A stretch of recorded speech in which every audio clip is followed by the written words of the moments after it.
Justice for Rahul, বিচার চেয়ে পথে শিল্পী কলাকুশলীরা। সরাসরি আমাদের প্রতিনিধি কৃষ্ণেন্দু অধিকারী আমাদের সঙ্গে রয়েছেন। কৃষ্ণেন্দু,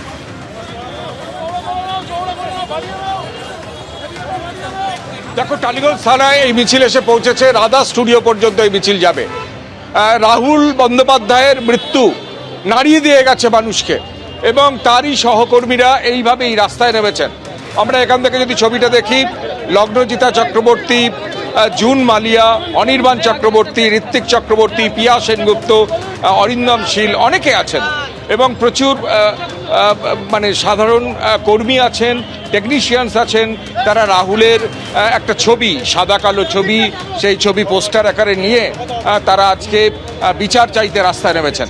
এবং ঠিক সেদিনই বিচার চাইতে রাস্তায় নেমেছেন যেদিন প্রিয়াঙ্কার তরফ থেকে, প্রিয়াঙ্কা সরকারের তরফ থেকে প্রসেনজিৎ চট্টোপাধ্যায়, চিরঞ্জিত চক্রবর্তী, ঋতুপর্ণা সেনগুপ্ত তারা এখান থেকে ঢিলছোড়া দূরত্ব কার্যত সেই থানায় গিয়ে অভিযোগ দায়ের করেছেন। অর্থাৎ দেরিতে হলেও এই তৎপরতা লক্ষ্য করা যাচ্ছে বিচার চেয়ে তাদেরই সহকর্মীদের এইভাবে তৎপরতা। আমরা জানি যে একটা প্রোডাকশন হাউসের বিরুদ্ধে কি অনৈতিকতার অভিযোগ উঠেছিল, ভুরি ভুরি অভিযোগ উঠেছে।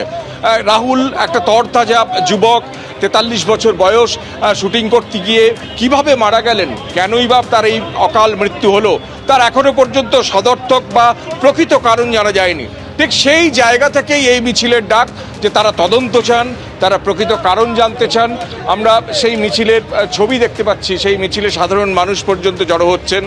ঋত্বিক চক্রবর্তীকে দেখতে পাচ্ছি হাঁটছেন একদম সামনের দিকে, ঋষি কৌশিককে দেখতে পাচ্ছি সামনের দিকে হাঁটছেন, এবং রাহুল বন্দ্যোপাধ্যায়ের যারা সহকর্মী তারা তো আছেনই, রাহুল বন্দ্যোপাধ্যায়ের সহকর্মী তারা তো আছেনই, এবং পাশাপাশি এবং অনেক টেকনিশিয়ানস তারাও হাঁটছেন, ফেডারেশনের লোকজন তারাও হাঁটছেন।